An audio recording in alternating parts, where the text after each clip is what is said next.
आपल्या हिंदू संस्कृतीमध्ये गुरुला देवापेक्षाही वरचे स्थान दिले आहे. कारण देव आपली परीक्षा घेतो, पण गुरु आपल्याला त्या परीक्षेत उत्तीर्ण होण्याचा मार्ग दाखवतात. असाच एक महामंगल, पवित्र आणि ऊर्जेने भरलेला दिवस म्हणजेच गुरुपौर्णिमा. यावर्षी 29 जुलै रोजी गुरुपौर्णिमा येत आहे. हा केवळ एक सण नाही, तर आपल्या सद्गुरूप्रती कृतज्ञता व्यक्त करण्याचा, त्यांची कृपा संपादन करण्याचा सर्वात मोठा दिवस आहे. आजचा व्हिडिओ तुमच्या आयुष्याला एक नवीन दिशा ठरणारा आहे. कारण आज मी तुम्हाला गुरुपौर्णिमेचे महत्त्व, या दिवशी असणारी तिथी आणि सर्वात महत्त्वाचे म्हणजे चरित्रातील असा एक अध्याय सांगणार आहे, ज्याचे वाचन केल्याने स्वामी तुमच्या नशिबात नसलेल्या गोष्टीही तुम्हाला नक्कीच देतील. जर तुमच्या आयुष्यात प्रचंड अडचणी असतील, गरिबी असेल किंवा कामे अडकत असतील, तर हा व्हिडिओ शेवटपर्यंत नक्की पहा. चॅनलवरती नवीन असाल तर चॅनलला सबस्क्राईब करा आणि कमेंटमध्ये श्री स्वामी समर्थ लिहायला अजिबात विसरू नका. चला तर मग सर्वात आधी आपण जाणून घेऊया की यावर्षी गुरुपौर्णिमा कधी आहे आणि तिचे महत्त्व काय आहे. आषाढ महिन्यातील पौर्णिमेला आपण गुरुपौर्णिमा किंवा व्यास पौर्णिमा असे म्हणतो. या दिवशी महाभारताचे रचयिता महर्षी वेदव्यास यांचा जन्म झाला होता, म्हणूनच याला व्यास पौर्णिमा म्हणतात. यावर्षी 29 जुलै रोजी ही पवित्र पौर्णिमा तिथी येत आहे. गुरुपौर्णिमेच्या दिवशी विश्वामध्ये गुरुतत्व खूप मोठ्या प्रमाणावर सक्रिय असते. आपण केलेली छोटीशी सेवा, दिलेला एक छोटासा मंत्र जप देखील या दिवशी 1000 पटीने फलदायी ठरतो. ज्यांच्या आयुष्यात गुरु आहेत त्यांनी या दिवशी आपल्या गुरुचे पूजन आवर्जून करावे. पण ज्यांचे गुरु श्री स्वामी समर्थ महाराज आहेत त्यांनी स्वामींच्या चरणी स्वतःला समर्पित करायचे आहे. गुरुपौर्णिमेच्या दिवशी ब्रह्मांडातून येणारी सात्विक ऊर्जा खूप तीव्र असते. जर आपण या दिवशी किंवा या कालावधीत विशिष्ट सेवा केली तर आपल्या कुंडलीतील गुरुग्रह मजबूत होतो. गुरुग्रह मजबूत झाला की आयुष्यात पैसा, मानसन्मान, सुख आणि संतती या सर्व गोष्टी आपोआप मिळू लागतात. म्हणूनच 29 जुलैला गुरुपौर्णिमेच्या मुहूर्तावर आपण गुरुचरित्रातील या विशेष अध्यायांचं वाचन का करावं, कसं करावं हे आता आपण पाहणार आहोत. स्वामी महाराज नेहमी म्हणतात, भिवू नकोस, मी तुझ्या पाठीशी आहे. आणि स्वामीची हीच कृपा अनुभवायची असेल तर गुरुचरित्रासारखा दुसरा कोणताही ग्रंथ नाही. गुरुचरित्र हा केवळ एक ग्रंथ नाही, तर तो मंत्रमय सिद्ध ग्रंथ आहे. आज आपण गुरुचरित्रातील 2 अध्यायांबद्दल जाणून घेणार आहोत आणि ते अध्याय आहे त्यामधील 14वा अध्याय आणि 18वा अध्याय. या 2 अध्यायांबद्दल बोलणार आहोत. हे 2 अध्याय रोज वाचल्याने माणसाच्या जीवनात काय चमत्कार घडतात आधी हे समजून घेऊया. आता बघा, 14व्या अध्यायाचं महत्त्व जर बघायला गेलं तर गुरुचरित्रातील 14वा अध्याय हा प्रामुख्याने घोर कष्ट निवारण आणि भयमुक्तीसाठी ओळखला जातो. जेव्हा माणसाला चारी बाजूनी संकटाने घेरलेले असते, जेव्हा शत्रूचा त्रास वाटतो किंवा अचानक मोठे संकट कोसळते, तेव्हा 14व्या अध्याय ढाल बनून उभा राहतो. हा अध्याय वाचल्याने मनातील भीती नाहीशी होते, कोर्ट कचेऱ्यांच्या कामात यश मिळते आणि क्रूर ग्रहांची पीडा शांत होते. 18व्या अध्यायाचं महत्त्व जर पाहायला गेलं तर गुरुचरित्रातील 18वा अध्याय हा दारिद्र्यनाशन आणि इच्छापूर्तीसाठी अत्यंत प्रभावी मानला जातो.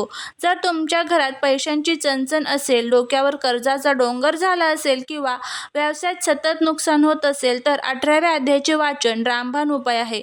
हा अध्याय वाचल्याने घरात लक्ष्मी स्थिर राहते, बुद्धी तल्लख होते आणि अडलेली कामे मार्गी लागतात.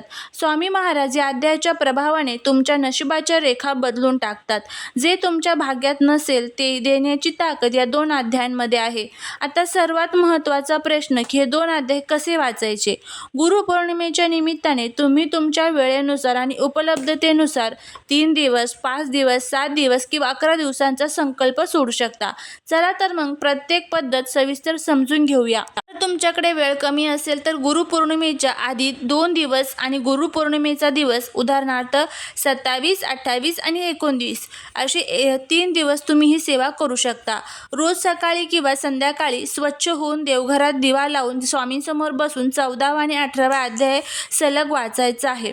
5 दिवसांची सेवा जर तुम्हाला करायची असेल तर 24 जुलै ते 29 जुलै या काळात तुम्ही रोज हे 2 अध्याय एकदा वाचू शकता. सुरुवातीला स्वामींना हात जोडून करून माझ्या मनातील ही इच्छा पूर्ण होऊ दे, मी ही 5 दिवसांची सेवा करत आहे असा संकल्प करावा. आता ही सेवा जर तुम्हाला 7 दिवसाची करायची असेल तर अत्यंत फलदायी मानली जाते. गुरुपौर्णिमेच्या आधी 7 दिवस ही सेवा करावी लागते. रोज नियमित एकाच वेळी बसून 14वा आणि 18वा अध्याय वाचावा. यामुळे घराभोवती एक सकारात्मक ऊर्जेचं कवच तयार होतं. 11 दिवसांची सेवा जर तुम्हाला खूप मोठी अडचण असेल तर 11 दिवसांचा संकल्प करा. यामध्ये 11 दिवस रोज न चुकता हे दोन्ही अध्याय वाचायचे आहेत. जमेल तेव्हा रोजची सेवा. जर तुम्हाला दिवसांचे बंधन पाळणे शक्य नसेल तर काही हरकत नाही. तुम्ही गुरुपौर्णिमेच्या दिवसापासून सुरुवात करून रोज जमेल तेव्हा अगदी आयुष्यभर किंवा रोजच्या पूजेत या 2 अध्यायांचा समावेश करू शकता. यासाठी कडक नियमांची गरज नाही. फक्त मनात स्वामीबद्दल अथांग भक्ती आणि श्रद्धा असायला हवी. गुरुचरित्राचे अध्याय वाचताना काही साध्या पण महत्त्वाच्या नियमांचे पालन करणे आवश्यक आहे. शक्यतो वाचनाची वेळ दररोज एकच ठेवावी. सकाळी सूर्योदयानंतर किंवा संध्याकाळी दिव्याच्या लागणीच्या वेळी वाचन करणे सर्वोत्तम मानले जाते. वाचनाला बसण्यापूर्वी स्वतः स्वच्छ कपडे परिधान करावे. स्वामींसमोर तुपाचा किंवा तिळाच्या तेलाचा दिवा लावावा. वाचन करताना आपले तोंड पूर्व किंवा उत्तर दिशेला असावे. आता जर तुम्ही निश्चित दिवसाचा म्हणजेच 3, 5, 7 किंवा 11 दिवसाचा संकल्प केला असेल तर त्या काळात घरात शक्यतो सात्विक वातावरण ठेवावे. मांसाहार टाळावा. मात्र जर तुम्ही जमेल तेव्हा किंवा रोजची सेवा म्हणून वाचत असाल तर सुतकाचे दिवस वगळता इतर दिवशी शुद्ध भावनेने वाचन करू शकता. महिलांनी मासिक धर्माच्या काळात हे वाचन करू नये. गुरुचरित्राचे हे 2 अध्याय तुमच्या आयुष्यात काय बदल घडवून आणतील हे तुम्ही स्वतः अनुभवल्याशिवाय तुम्हाला कळणार नाही.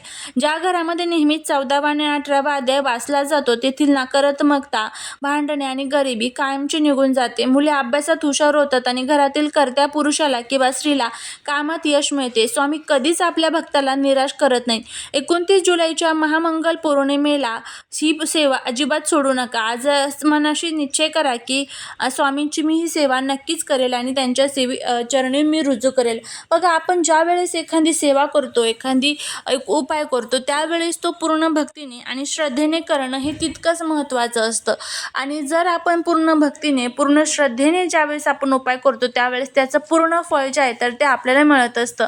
जर तुम्हाला शक्य झाले तर गुरुचरित्राचं पारायण देखील तुम्ही करू शकता. पण आत्ताच्या सध्याच्या धावपळीच्या जीवनामध्ये आपल्याला ते शक्य होत नाही. कारण गुरुचरित्राचं पारायण करण्यासाठी आपल्याला भरपूर अशा नियमांचं पालन करावं लागतं. जर तुम्हाला शक्य असेल पालन करणं नियमांचं तर आवर्जून तुम्ही गुरुचरित्राचं पारायण करा. याचा खूप छान अनुभव जो आहे तर तो तुम्हाला येईल. पण नसेल शक्य तर हे 2 अध्याय जरी वाचले तरी आपल्याला संपूर्ण गुरुचरित्राचं पारायण केल्याचं पुण्य मिळतं. आणि यामुळे जीवनामध्ये कधीही आपण कितीही मोठ्या अडचणीमध्ये असलो तरीही आपल्याला त्यामधून मार्ग हा नक्कीच मिळतो. कारण स्वामी कोणत्या ना कोणत्या रूपामध्ये आपल्याला त्या संकटातून बाहेर काढत असतात. अशा पद्धतीने आपल्याला हे 2 अध्याय जे आहेत तो म्हणजे 14वा अध्याय आणि 18वा अध्याय ह्या 2 अध्यायाचं तुम्हाला वाचन जे आहे तर ते करायचं आहे. गुरुपौर्णिमेनिमित्त हे 2 अध्याय वाचायला सुरुवात करा आणि बघा तुम्हाला याचा खूप चांगला फायदा जो आहे तर तो बघायला मिळेल. झालेली सेवा ही महाराजांच्या चरणी रुजू करते. आणि जर तुम्हाला हा व्हिडिओ आवडला असेल तर लाईक, शेअर आणि सबस्क्राईब करा. भेटूया पुढच्या एका छानशा नवीन व्हिडिओत नवीन माहितीसोबत. श्री स्वामी समर्थ.